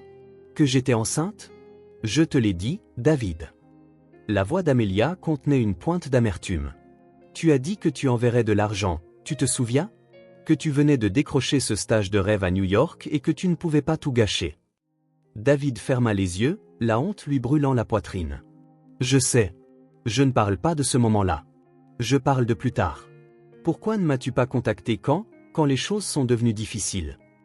Amelia le regarda, incrédule. « Te contacter, toi ? Le grand David Whitmore, le prodige des affaires, l'homme en couverture des magazines économiques ? Pourquoi aurais-je fait ça ? Parce que je suis son père, dit-il simplement. C'est un titre que tu n'as jamais voulu. J'étais jeune et stupide. Es-tu vieux et sage maintenant ? » Il y avait une touche de sarcasme dans sa voix, mais aussi une trace d'humour que David reconnut de l'ancienne Amelia, la femme dont il était tombé amoureux à l'université. « Non, » répondit-il honnêtement. « Je suis juste un homme qui a réalisé combien de temps il a perdu à courir après les mauvaises choses. » Amelia l'étudia, comme pour essayer de lire la vérité sur son visage. « Qu'est-ce qui a changé, David ? Pourquoi maintenant? Il suivit son regard jusqu'à l'endroit où Ellie se balançait joyeusement, le vent soulevant sa robe. Elle s'est présentée à cette fête. Si petite, si courageuse. À cet instant, tout ce que j'ai construit ces dernières années s'est transformé en poussière. Rien de tout cela n'avait d'importance comparé à elle. Qu'est-ce que tu t'attends à ce qu'il se passe maintenant? Demanda Amelia, la voix plus douce, moins sur la défensive. Honnêtement, je ne sais pas. Je sais juste que je veux faire partie de sa vie. Je veux apprendre à la connaître. Rattraper le temps perdu. Et puis, quand la nouveauté s'estompera? Quand tes priorités changeront à nouveau? Les yeux d'Amelia brillaient, non pas de fièvre, mais de larmes qu'elle s'efforçait de retenir. Je ne peux pas te laisser entrer et sortir de sa vie, David. Ça la détruirait. C'était une accusation juste, et David le savait. Il avait abandonné Amelia une fois. Quelle garantie avait-elle qu'il ne ferait pas la même chose à Ellie? Je comprends ta méfiance, dit-il après un moment. Mais quelque chose a changé en moi au moment où je l'ai vue hier soir. Je ne peux pas l'expliquer complètement, mais je sais que je ne serai plus jamais le même. Depuis l'aire de jeu, Ellie agitait frénétiquement la main, pointant le haut du toboggan qu'elle venait de grimper. David et Amelia lui firent un signe de la main en retour, souriant sans y penser. « Regarde comme elle est heureuse, » dit David doucement. « Elle mérite ça tous les jours, pas seulement quand elle se faufile dans une fête. » Amelia soupira profondément. « Et comment suggères-tu que nous fassions cela? Tu as ta vie. Nous avons la nôtre. Des mondes complètement différents. » « Ils n'ont pas à l'être, » répondit David. « Nous pouvons trouver un moyen. » « Quel moyen? » David hésita brièvement, puis décida d'être complètement honnête. « Je ne sais pas encore. Mais je sais que je veux essayer. Pour elle. Et pour toi aussi, si tu me laisses faire. » Amelia le regarda, surprise. « Pour moi? Nous savons tous les deux que j'ai tout gâché, Amelia. J'ai choisi l'ambition et l'argent plutôt que vous deux. C'était la plus grosse erreur de ma vie. Je n'ai pas besoin de ta pitié, David. » « Ce n'est pas de la pitié, » dit-il fermement. « C'est de la responsabilité. Et peut-être que c'est quelque chose de plus. » Leurs regards se croisèrent, et un instant, le temps sembla remonter en arrière. Il n'était pas l'homme d'affaires prospère et la mère célibataire luttant pour s'en sortir. Ils étaient juste David et Amelia, les étudiants qui s'étaient autrefois aimés dans une bibliothèque pendant une tempête de neige. Ellie glissait maintenant du toboggan, riant d'une joie purement enfantine. Depuis le banc, ils pouvaient voir qu'elle jetait un coup d'œil dans leur direction de temps en temps, vérifiant s'ils s'entendaient bien. « Elle nous soutient, » dit David avec un léger rire. « Quoi? Regarde-la. Elle n'arrête pas de nous surveiller, de s'assurer que nous allons bien. Elle veut que nous fonctionnions comme une famille. » Amelia suivit son regard, une expression douce sur son visage alors qu'elle réalisait que David avait raison. Ellie surveillait manifestement leur interaction entre ces éclats de jeu. Ça a toujours été son rêve, admit Amelia. Avoir un papa, une famille normale. Peu importe combien de fois j'ai essayé d'expliquer que certaines familles sont juste une mère et sa fille, elle a toujours dit que tu viendrais un jour. Et elle avait raison, dit David. J'ai mis trop de temps, mais je suis là maintenant. Pour combien de temps? Demanda Amelia, la question cruciale planant entre eux. Ce n'était pas une question à laquelle ils pouvaient répondre avec des mots seuls. Il faudrait du temps, des actions tangibles, un engagement réel pour prouver qu'il ne disparaîtrait plus. Je comprends, dit-il simplement. Mais je suis prêt à faire tout ce qu'il faut pour regagner ta confiance, Amelia. Je sais que ce ne sera pas facile. Je suis prêt à essayer, si tu le es aussi. Ellie avait abandonné les balançoires et était maintenant sur les barres de suspension, discutant joyeusement avec une autre petite fille. Son adaptabilité et sa facilité à se faire des amis étaient remarquables, compte tenu de la tourmente des dernières 24 heures. Le médecin a dit que tu avais besoin d'un repos complet, rappela David à Amelia. Une pneumonie, ce n'est pas une plaisanterie. Pourquoi ne resterais-tu pas chez moi quelques jours? Il y a plus qu'assez de place, et Ellie pourrait profiter de la piscine. Amelia secoua lentement la tête. Ce ne serait pas approprié. J'ai 5 chambres d'amis en plus de la mienne, rétorqua David. Tu aurais toute l'intimité dont tu as besoin, et ce ne serait que jusqu'à ce que tu sois complètement rétabli. Amelia réfléchit un long moment, regardant Ellie jouer sans souci. Pour elle, dit finalement Amelia en hochant la tête en direction de sa fille. Je suis prête à essayer. Pour elle. Pour elle, répéta David, et peut-être un peu pour nous aussi. Amelia ne répondit pas, mais ne nia pas non plus la possibilité. Ce n'était qu'un début, aussi fragile que la première fleur du printemps. Mais c'était un début. Alors qu'ils regardaient Ellie jouer au loin, tous deux savaient que le chemin à parcourir serait complexe et semé d'embûches. Il y avait des années de douleur à surmonter, une confiance à reconstruire, un gouffre d'expériences distinctes à combler. Mais à cet instant, sous le soleil de l'après-midi, ils firent la même promesse silencieuse, essayer de construire quelque chose de mieux pour la petite fille qui, sans le savoir, avait ramené leur monde ensemble. Les semaines filèrent après qu'Amelia et Ellie eurent emménagé dans la maison de David. Ce qui avait commencé comme un arrangement temporaire jusqu'à ce qu'Amelia se remette de sa pneumonie se transforma progressivement en quelque chose de plus permanent, bien que personne n'osât étiqueter ou discuter de leur nouvelle réalité. Le manoir, autrefois froid et impersonnel, reprit lentement vie. Les dessins d'Ellie apparurent sur le réfrigérateur, tenus par des aimants colorés. Sa petite paire de chaussons attendait près de la porte arrière pour ses explorations matinales dans le jardin. La tasse préférée d'Amelia resta dans le placard de la cuisine, à part des autres. Petit détail, mais significatif. Un samedi matin ensoleillé, David arriva au petit déjeuner en portant une grande boîte. Ellie jeta un coup d'œil par-dessus son bol de céréales, la curiosité brillant dans ses yeux. « Qu'est-ce que c'est » demanda-t-elle en penchant la tête. « Une surprise » répondit David avec un sourire mystérieux. « Finis ton petit déjeuner et rejoins-moi dans le jardin. » 20 minutes plus tard, Ellie traversa la pelouse en courant, les yeux pétillants à la vue du vélo rose et blanc que David assemblait. Les petites roues stabilisatrices avaient été délibérément laissées de côté, rangées dans le garage, au cas où. « C'est pour moi » demanda-t-elle en passant la main avec révérence sur le guidon. « Tout à toi » confirma David. « En as-tu déjà eu un avant » Ellie secoua la tête. « Jamais. Notre immeuble n'avait nulle part où le ranger. » La simple déclaration frappa David, comme toujours lorsqu'il apprenait une autre épreuve que sa fille avait endurée en son absence.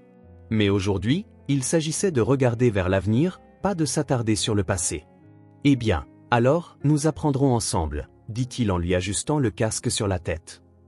Première règle, tomber fait partie du processus. N'aie pas peur. Dans la cuisine, Amelia observait en séchant la vaisselle du petit déjeuner. David tenait le vélo stable pendant qu'Ellie, initialement chancelante, essayait de trouver son équilibre. Les premières minutes furent maladroites. Jambes vacillantes, guidon qui louvoie, chutes évitées de justesse par les réflexes rapides de David. Ce qui frappa le plus Amelia, ce n'était pas la patience infinie de David, ni même sa joie sincère à enseigner quelque chose d'aussi simple. C'était la confiance croissante d'Ellie. La même fille qui avait supplié pendant des années que son père vienne la voyait maintenant lui confier littéralement sa sécurité, croyant qu'il ne la laisserait pas tomber. Au troisième essai, Ellie réussit à pédaler quelques mètres seule avant de perdre l'équilibre. David courut à côté d'elle, prêt à la rattraper, mais n'intervint pas. Quand elle tomba finalement sur l'herbe douce, il ne la releva pas immédiatement. « Ça va » demanda-t-il en s'accroupissant à côté d'elle.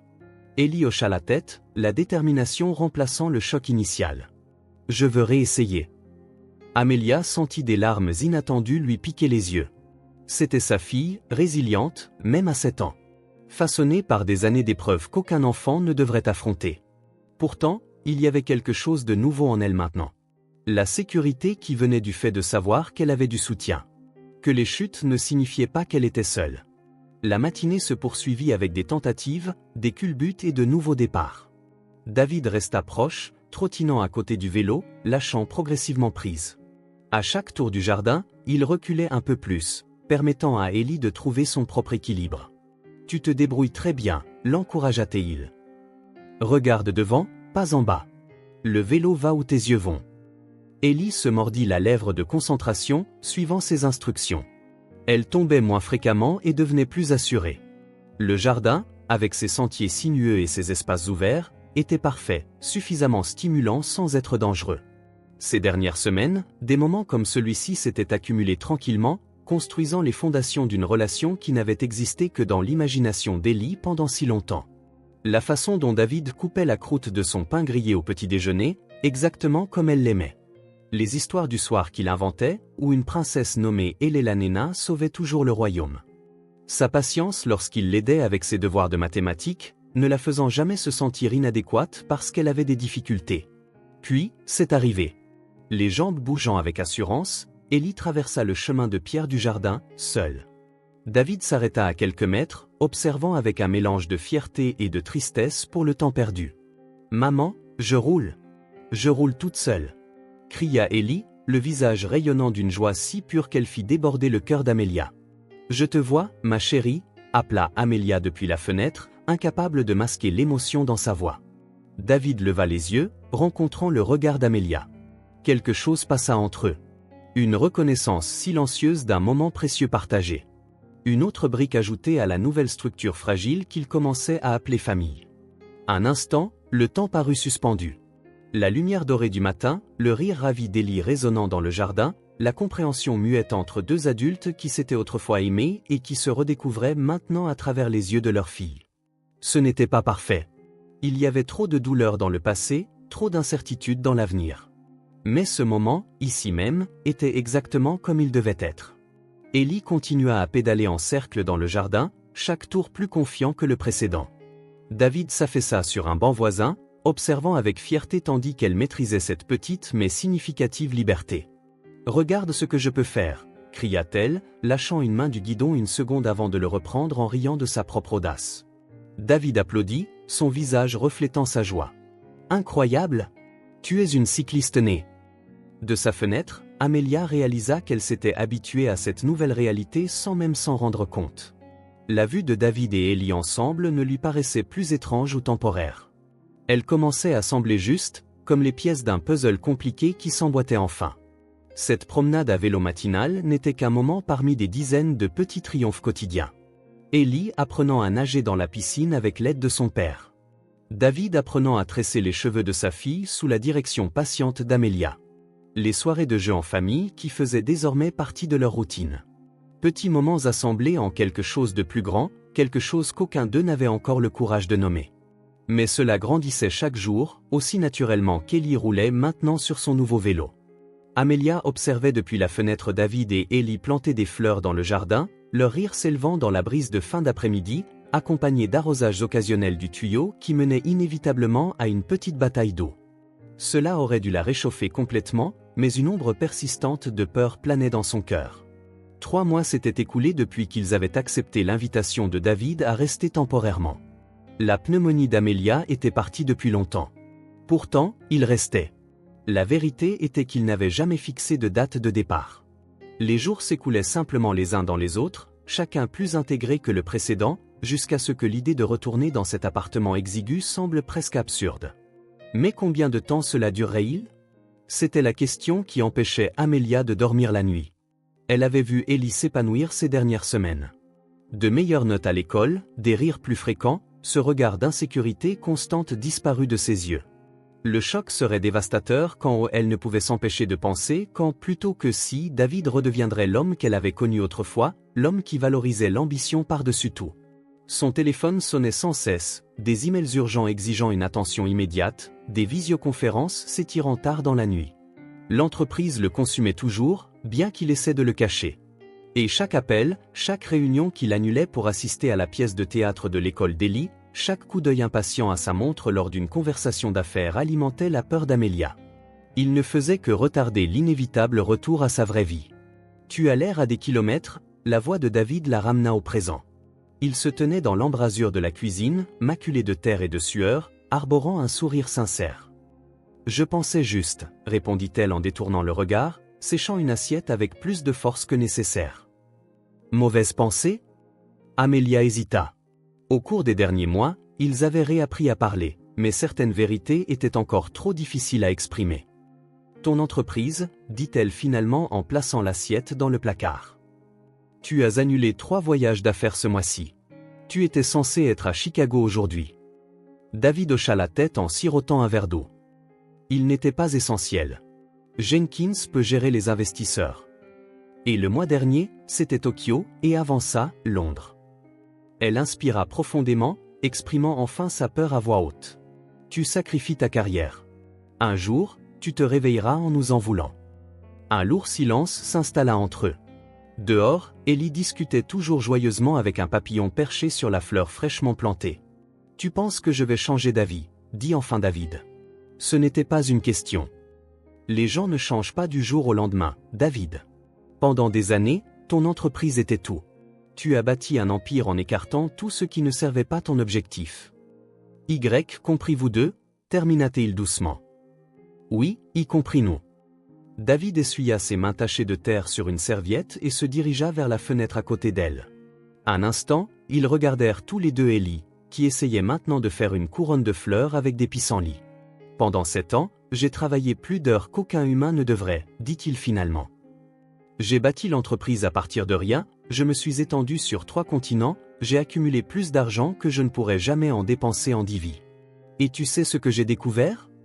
Amelia le regarda, attendant. C'est que peu importe la taille de ton empire, tu rentres quand même chez toi dans une maison vide chaque soir. Je n'ai jamais vraiment compris ça jusqu'à ce qu'Ellie se présente à cette fête. Et j'étais misérable, continua-t-il.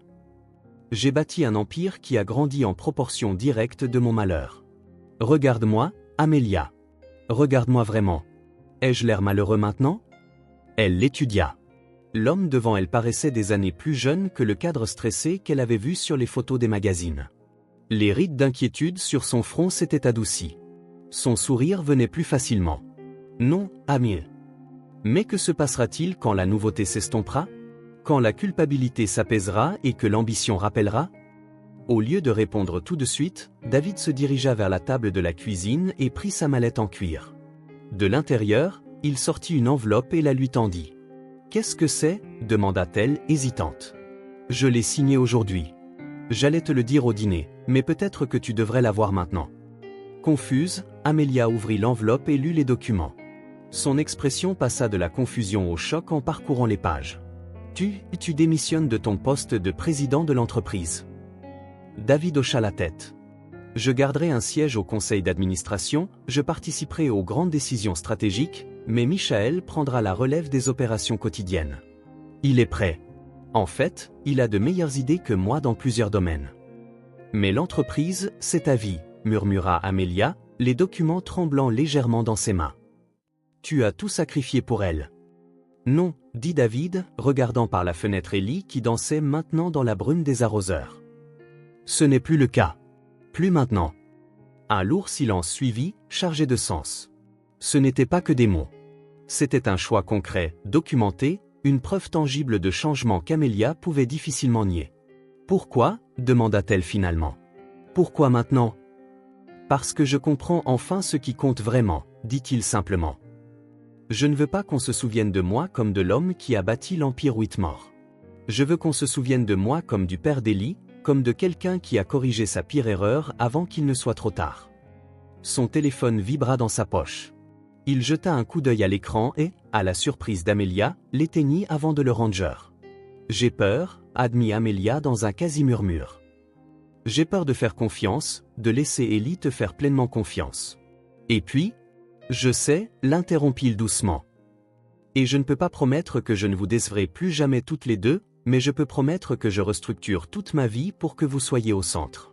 Pas des mots, des actes. » Par la fenêtre, le rire d'Ellie emplissait l'air de fin d'après-midi alors qu'elle sprintait sur la pelouse, poursuivant un papillon. Ses cheveux, maintenant plus sains et plus brillants, rebondissaient au vent. Ses joues roses montraient une enfant qui pouvait enfin être juste une enfant. Amelia savait que la peur était toujours là et pourrait ne jamais disparaître complètement. Les cicatrices profondes ne s'évanouissent pas du jour au lendemain. La confiance brisée est comme un vase réparé. Les fissures sont toujours visibles pour ceux qui savent vous regarder. Mais pour la première fois, elle laissa un sentiment différent grandir aux côtés de la peur, l'espoir. Le matin arriva dans une lueur dorée typique de la fin de l'automne. David se réveilla plus tôt que d'habitude, l'esprit tourbillonnant avec la décision qu'il devrait prendre dans les heures à venir. Sur sa table de chevet, son téléphone clignotait avec insistance. 3 appels manqués de Marcus Ella, PDG de Ella Global Investment. Ella avait été persistant au cours des 2 dernières semaines. L'offre était sur la table, directeur des opérations internationales chez Ella Global, avec un package de rémunération qui ferait réfléchir n'importe quel cadre. La cerise sur le gâteau, une participation importante au capital qui pourrait exploser en richesse une fois l'entreprise introduite en bourse l'année suivante. Seul hic, il devrait déménager immédiatement à Zurich, en Suisse, pour au moins 2 ans. David descendit discrètement, ne voulant pas réveiller Amelia ou Ellie. Dans la cuisine, il prépara du café et s'assit à table avec son ordinateur portable, examinant le contrat de Ella pour ce qui semblait être la 100e fois. Les chiffres étaient stupéfiants, mais en les regardant maintenant, il ne ressentait qu'un vide curieux là où son ambition brûlait autrefois. « Tu es debout tôt !» La voix douce d'Amelia le surprit. Elle se tenait dans l'embrasure de la cuisine, enveloppée dans un peignoir bleu, les cheveux encore ébouriffés par le sommeil. « Je n'ai pas beaucoup dormi », admit-il en fermant l'ordinateur portable.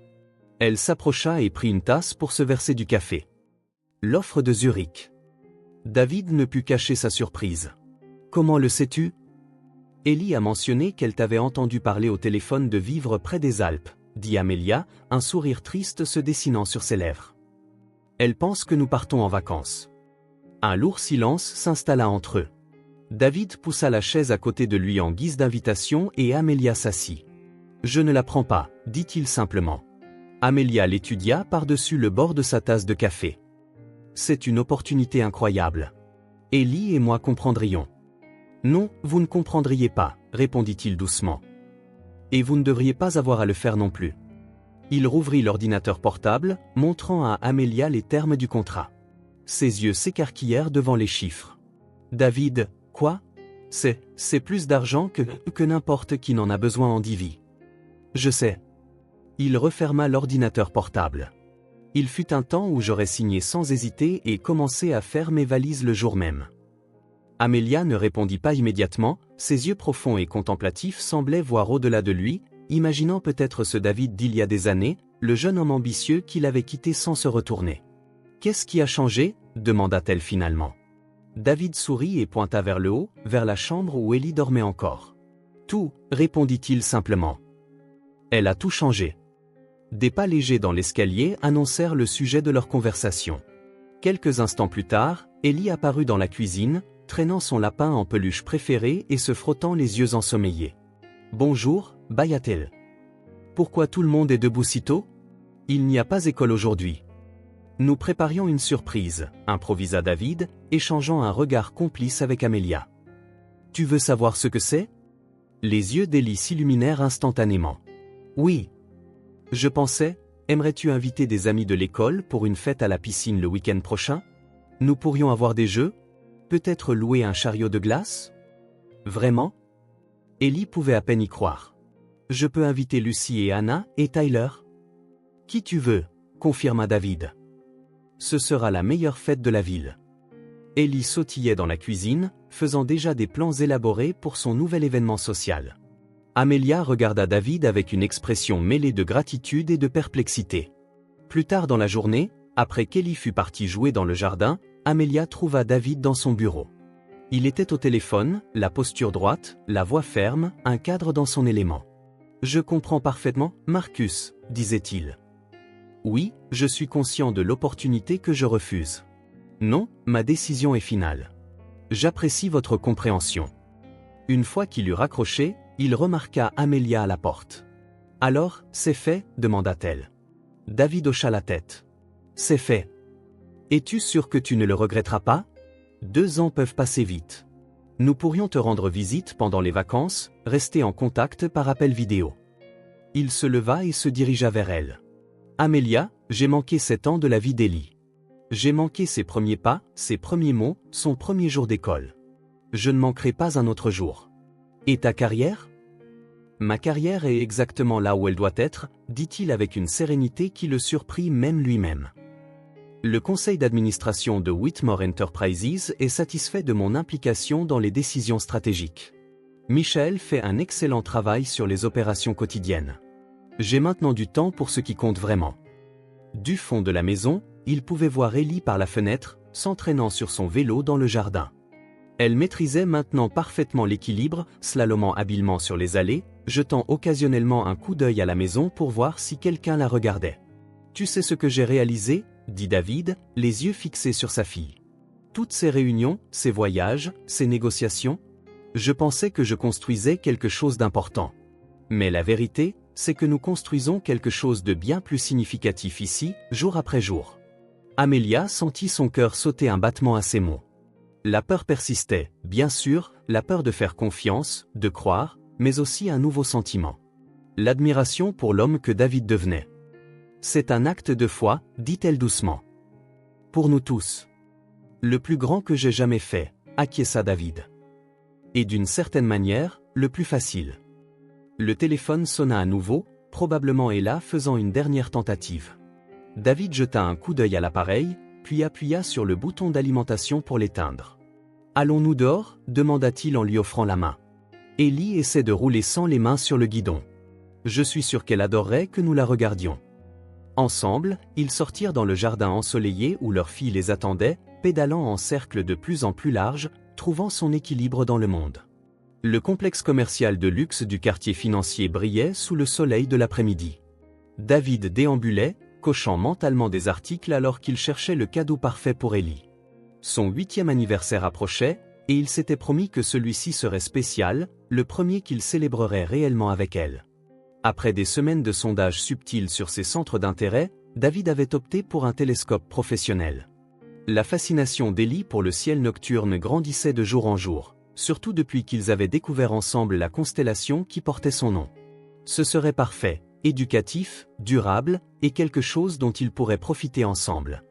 Il se dirigeait vers un magasin d'instruments scientifiques au 4e étage quand il entendit un rire familier. Ce rire, il le connaissait si bien, cristallin, parfaitement calibré pour les expressions sociales de joie, jamais trop fort ni trop peu raffiné. Véronica. Il s'arrêta brusquement, se plaçant instinctivement derrière un pilier décoratif.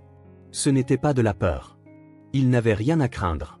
Peut-être juste le désir d'éviter une scène tendue, étant donné la façon dont les choses s'étaient terminées publiquement lors d'une fête de fiançailles avec 200 invités observants. De sa cachette improvisée, David vit son ex-fiancée assise dans la zone VIP du restaurant blanc, le plus exclusif du centre commercial. Elle était aussi éblouissante que jamais, cheveux blonds impeccablement coiffés, robe de créateur qui coûtait sûrement plus que le salaire annuel de nombreux employés. Ses doigts, qui n'étaient plus ornés de la bague de fiançailles qu'il lui avait autrefois offerte, étaient entrelacés avec ceux d'un autre homme. David le reconnut instantanément, Lawrence Thornton III, héritier de l'empire des télécommunications Thornton, plus riche que David, plus connecté politiquement, et d'au moins 15 ans son aîné. Il regarda Veronica se pencher légèrement vers Thornton, son regard fixé sur lui avec cette intensité que David avait autrefois cru être de l'amour sincère. Maintenant, observant de l'extérieur, toute la scène semblait presque théâtrale, trop calculée, trop mise en scène. Le bal de charité la semaine prochaine sera l'événement social de la saison, une voix porta assez loin pour que David l'entende. Avec toi comme sponsor principal, tous les journaux en parleront. Je pense porter du Valentino pour l'occasion. Quelque chose qui complimente ton smoking. Thornton sourit, clairement satisfait de la perspective. Le gouverneur a confirmé sa présence.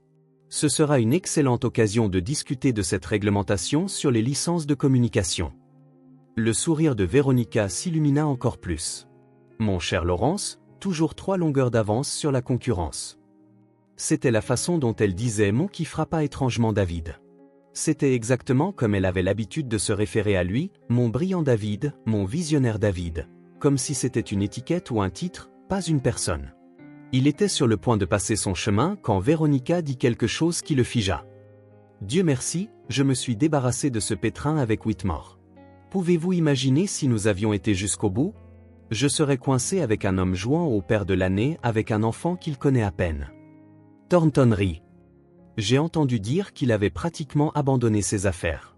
Le conseil d'administration est furieux. L'action a chuté de 12% le trimestre dernier. Typique, dit Veronica avec un haussement d'épaule. J'ai toujours su qu'il n'avait pas ce qu'il faut pour atteindre le sommet. C'est pourquoi notre arrangement était si parfait. Mon influence sociale, les relations de mon père, son ambition. Nous aurions été inarrêtables, jusqu'à ce qu'il découvre cette conscience qu'il ne savait même pas avoir. Ces mots frappèrent David comme des pierres, non pas à cause de la critique professionnelle, il ne s'en souciait plus, mais à cause de la clarté avec laquelle il voyait maintenant la relation qui l'avait presque conduit à l'autel. Ce n'avait pas été de l'amour. Ça avait été une fusion, une acquisition, une stratégie de marché appliquée à la vie personnelle. Et il avait cru à ce récit pendant des années. Il pensait que Veronica l'aimait pour ce qu'il était, alors qu'en fait, elle aimait ce qu'il représentait, statut, pouvoir, une échelle pour gravir la hiérarchie sociale. Eh bien, quand une porte se ferme, une autre s'ouvre. continua Véronica en levant son verre pour un toast. À toi, chérie, à notre partenariat bien plus avantageux. David recula doucement, ressentant une étrange légèreté. Dans d'autres circonstances, il aurait pu être furieux de ce qu'il avait entendu ou blessé, mais maintenant il ne ressentait qu'un soulagement, comme si le dernier fil le liant à son ancienne vie avait été sectionné. Il continua jusqu'au magasin, choisissant le télescope le plus avancé qu'il put trouver. Un réflecteur Célestron avec une ouverture de 8 pouces, une monture équatoriale et un moteur pour le suivi automatique des objets célestes. Le vendeur sembla impressionné par ses connaissances techniques, que David avait acquises lors de nuits de recherches obsessionnelles pour s'assurer d'acheter le modèle parfait pour Ellie. Sur le chemin du retour, les mots de Véronica résonnaient dans son esprit. Un homme jouant au père de l'année n'avait pas ce qu'il faut. L'ironie ne lui échappa pas.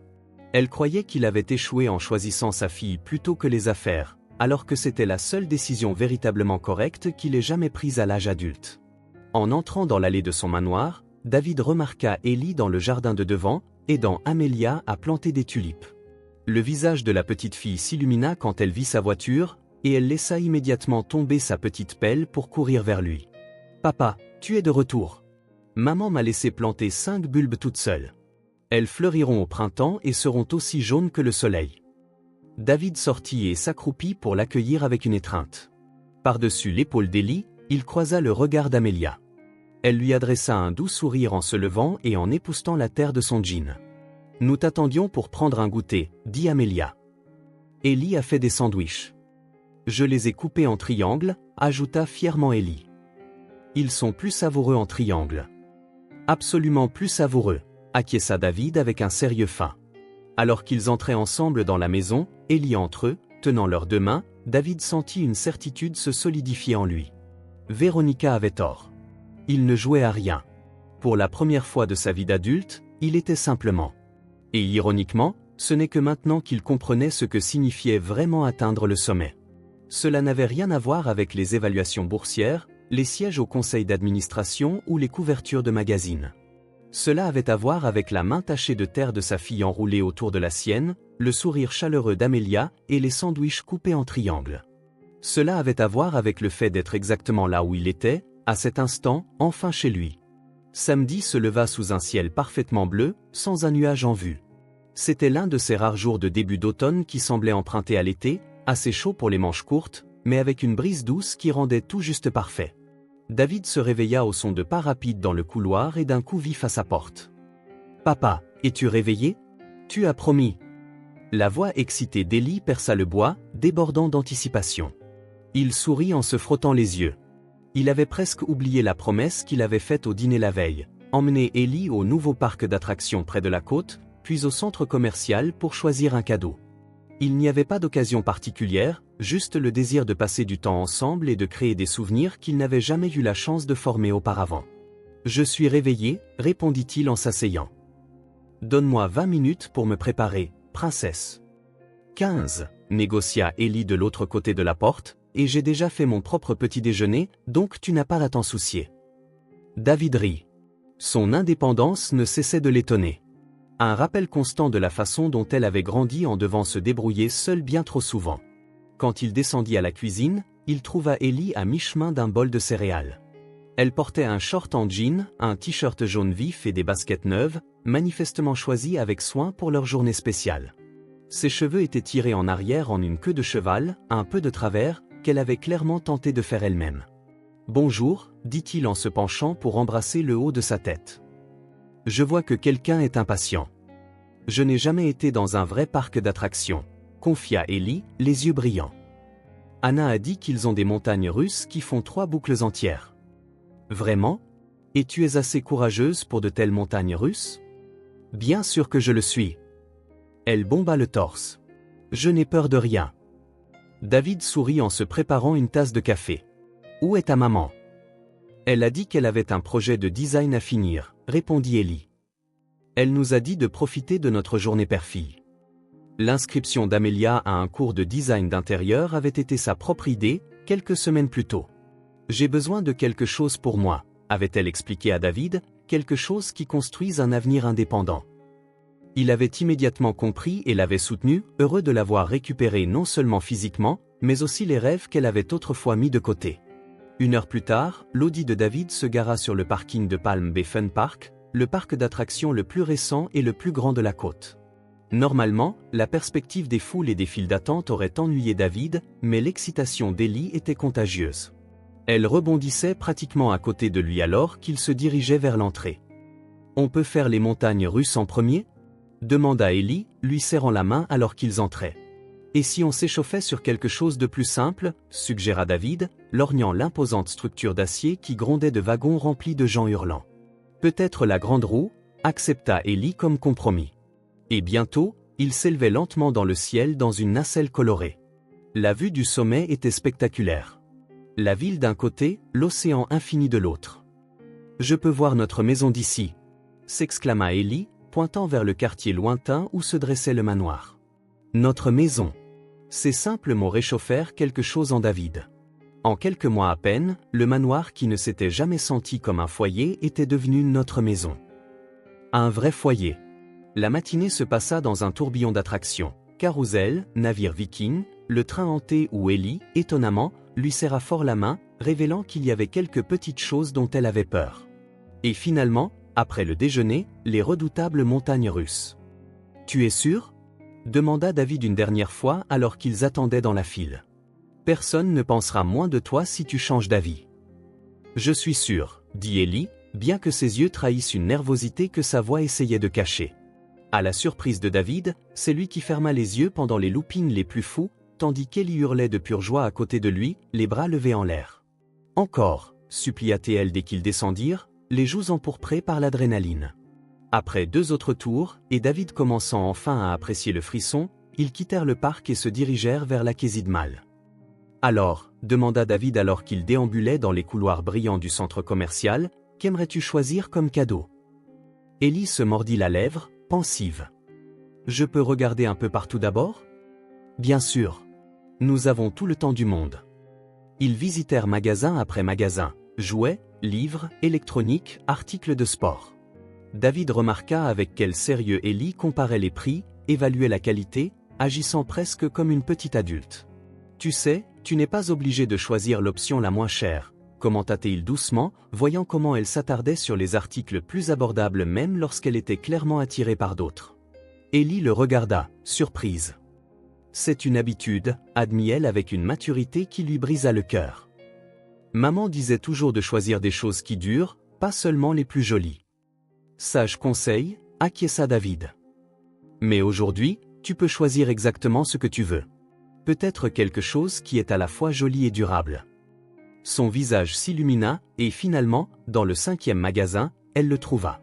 Un grand globe lumineux qui affichait également les constellations lorsque les lumières étaient éteintes. C'est comme avoir le monde entier et l'univers en un seul endroit, expliqua-t-elle, les yeux brillants. Je peux voir où nous sommes pendant la journée et où nous regardons la nuit. Son enthousiasme pour quelque chose d'aussi éducatif fit gonfler le cœur de David de fierté. Alors qu'il l'aidait à porter la lourde boîte jusqu'à la voiture, il réfléchit à quel point le travail d'Amelia avait été incroyable pour élever une enfant aussi spéciale contre vent et marée. Sur le chemin du retour, ils s'arrêtèrent chez un glacier que David fréquentait enfant, un établissement familial à l'apparence modeste, qui avait survécu pendant des décennies alors que les grandes chaînes allaient et venaient. « Ça, » dit-il en se garant, « c'est la meilleure glace de la ville. Je venais ici le dimanche avec mon père. » Assis à une table sur le trottoir avec des cornets géants de menthe chocolat, David partagea des histoires de sa propre enfance. Son père strict mais aimant, la mère qu'il avait perdue trop tôt, les était passés dans un chalet au bord d'un lac. Ellie écoutait, fascinée, comme si chaque fragment de son passé était une pièce de puzzle précieuse qui lui avait manqué. Le soleil commençait à se coucher lorsqu'ils arrivèrent à la maison. Ellie insista pour porter le globe elle-même, refusant l'aide de David avec une détermination féroce qu'il reconnut comme un trait de sa propre personnalité. Dans le salon, ils trouvèrent Amelia somnolent sur le canapé, entourée de croquis et d'échantillons de tissu. Ellie pressa un doigt sur ses lèvres, signalant à David de ne pas la réveiller, et ils montèrent sur la pointe des pieds pour installer le globe dans la chambre d'Ellie. « Merci pour la meilleure journée de ma vie », murmura Ellie alors qu'il le branchait et que les couleurs s'illuminaient, montrant continent et océan dans des détails vibrants. David s'assit au bord de son lit, regardant la lueur se refléter sur son visage. « C'est moi qui devrais te remercier de m'avoir laissé la partager avec toi.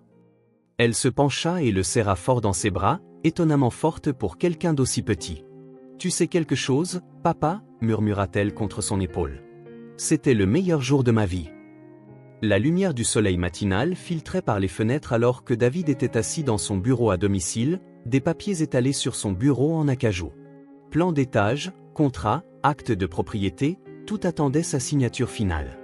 Il avait trouvé la maison parfaite à Oakwood Hills, 4 chambres, un grand jardin, un arbre qui suppliait pour une cabane, et à seulement 10 minutes de son propre manoir. La décision avait été difficile, mais nécessaire. Après 6 mois ensemble, David sentait le subtil malaise d'Amelia, un sentiment constant de vivre sur un terrain d'emprunt. Elle avait besoin de son propre espace, d'un endroit vraiment à elle où elle pourrait élever Ellie de manière indépendante, mais toujours assez proche pour qu'il reste une présence quotidienne dans leurs deux vies. « C'est vraiment à toi. Ça porte ton histoire », avait dit Amelia lorsqu'il avait suggéré l'idée pour la première fois. « Nous n'avons pas besoin de charité, David. »« Ce n'est pas de la charité », avait-il répondu. « C'est de la responsabilité. La maison sera au nom d'Ellie, dans un trust que j'ai créé. Tu la géreras jusqu'à ses 21 ans. Considère cela comme ma façon de rattraper toutes ces années où je n'ai pas contribué correctement. » Amelia avait semblé partager entre gratitude et malaise. « Je ne sais pas quoi dire. »« Dis que tu y réfléchiras, » avait-il répondu. « C'est à 10 minutes d'ici. Assez proche pour que je sois impliqué dans la vie d'Ellie tous les jours. Assez loin pour que tu aies ton propre espace. » « Et nous ?» avait-elle demandé doucement, si bas qu'il l'avait presque manqué. La question planait entre eux, trop compliquée pour y répondre avec des mots simples. Le « nous » auquel elle faisait référence ne concernait pas seulement les arrangements de logement, mais le fil émotionnel fragile qui reconnectait leur vie. « Un pas à la fois » avait-il finalement dit. « Je n'ai pas besoin de réponse ou de promesses pour l'instant. Je veux juste que vous ayez toutes les deux de la stabilité. » 2 semaines plus tard, des camions de déménagement bordaient l'allée de la nouvelle maison. C'était une propriété à 2 étages en briques apparentes et grandes fenêtres, le genre d'endroit montré dans les catalogues de maisons familiales. Le jardin de devant présentait des parterres de fleurs fraîches débordant de couleurs. Ellie sprintait de pièce en pièce, ses pas résonnant sur les parquets. Chaque coin était une découverte nouvelle et excitante. « Maman, viens voir ma chambre. Il y a une immense fenêtre, je peux voir les étoiles la nuit. » Amelia sourit, regardant l'excitation de sa fille tandis que les déménageurs transportaient les quelques cartons contenant leurs affaires de l'ancien appartement. La plupart des meubles étaient neufs, un cadeau de David. Il avait insisté pour qu'il commence ce chapitre avec une ardoise propre. Dehors, David supervisait la livraison d'un lit spécial qu'il avait commandé pour Ellie, en forme de vaisseau spatial, avec des lumières intégrées qui projetaient des constellations au plafond. Monsieur Whitmore appela l'un des déménageurs. « Où voulez-vous le piano ?»« Dans le salon, près de la fenêtre, » répondit David. Le piano avait été un ajout de dernière minute. Il se souvenait qu'Amelia avait mentionné qu'elle avait toujours rêvé d'apprendre à jouer, mais n'en avait jamais eu les moyens ni l'occasion. Lorsque le dernier carton fut déchargé et que les camions s'éloignèrent, ils se tinrent tous les trois dans le salon ensoleillé. Ellie tournait en rond, regardant le haut plafond et le lustre délicat. « C'est si grand !» cria-t-elle. « On peut faire un écho ici. » « Écho !» cria-t-elle en gloussant à la réverbération. David et Amelia échangèrent des sourires, observant la pure joie de l'enfant. « Je crois qu'elle approuve, » dit David doucement. « Comment pourrait-elle ne pas le faire ?» répondit Amelia. « C'est parfait, David. Presque trop parfait. » Il comprit son hésitation. C'était un changement de situation radical, surtout venant de l'homme qu'il avait autrefois laissé enceinte. La confiance était comme une plante délicate, poussant lentement après une longue sécheresse. « Maman » appela Ellie en courant vers eux. « On peut faire un pique-nique dans le jardin pour fêter ça ? Il y a un arbre parfait là-bas. » Quelques minutes plus tard, ils trouvèrent Ellie sous un chêne majestueux, étalant un tissu par terre et disposant des pierres en cercle. « Pour marquer notre territoire » expliqua-t-elle sérieusement, comme des explorateurs. Ils s'assirent tous les trois sur le tissu, mangeant des sandwichs et discutant des plans pour la nouvelle maison. Quelle couleur peindre les chambres, où mettre la télévision, comment aménager un coin bureau pour le cours de design d'Amelia. « Tu sais, maman » dit soudain Ellie en croquant une pomme. « Tu vois, c'était bien que je sois allé le chercher. Il a changé nos vies. » La sincérité enfantine de cette déclaration laissa Amelia momentanément sans voix. Ses yeux rencontrèrent ceux de David, un échange silencieux de gratitude, de honte pour le passé et d'espoir pour l'avenir. David sourit, ému, et dit « Ma petite, c'est toi qui as changé la mienne. J'étais aveugle et je ne le savais pas. » Élie pencha la tête, considérant ces mots avec la concentration sérieuse que seuls les enfants possèdent. « Alors, on s'est aidés mutuellement, » conclut-elle avec pragmatisme. « C'est comme ça que les familles fonctionnent, non ? » « Oui, » dit Amélia doucement. « C'est exactement comme ça que les familles fonctionnent. » Le reste de l'après-midi se passa dans un tourbillon d'activités, déballer les essentiels, organiser la cuisine, assembler le lit vaisseau spatial d'Élie. Quand le soleil commença à se coucher, peignant le ciel de teintes orangées, David prit à contre-cœur ses clés. « Je suppose que je devrais y aller, » dit-il. « Vous avez toutes les deux besoin de repos. » Élie s'accrocha à sa main. « Tu reviendras demain ? » « Absolument, promis. Nous avons encore une cabane dans les arbres à construire, tu te souviens ? » Satisfaite, elle le serra fort dans ses bras, puis se précipita à l'intérieur, impatiente d'essayer les lumières des constellations dans son nouveau lit. Amélia et David restèrent seuls sur le porche un instant. « Merci, » dit-elle simplement.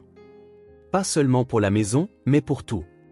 Je pensais autrefois que la richesse signifiait de l'argent à la banque, des actions en hausse, des propriétés sur plusieurs continents, » répondit David, regardant les fenêtres illuminées où se trouvait sa fille. « Maintenant, je sais que la vraie richesse est juste là, à l'intérieur. Une maison. Une famille. J'ai failli la perdre parce que je ne voyais pas ce qui comptait vraiment. » Amélia sourit doucement. « 10 minutes, c'est assez proche pour dîner demain soir. » Son sourire illumina son visage. « Je serai là. » La leçon était venue tard, mais elle était profondément gravée dans son cœur. Le plus grand trésor réside dans la famille, et il était déterminé à ne plus jamais l'oublier. Si cette histoire vous a touché le cœur, abonnez-vous à la chaîne et activez les notifications pour ne pas manquer les prochaines. Laissez un j'aime car cela aide cette histoire à être recommandée à plus de personnes.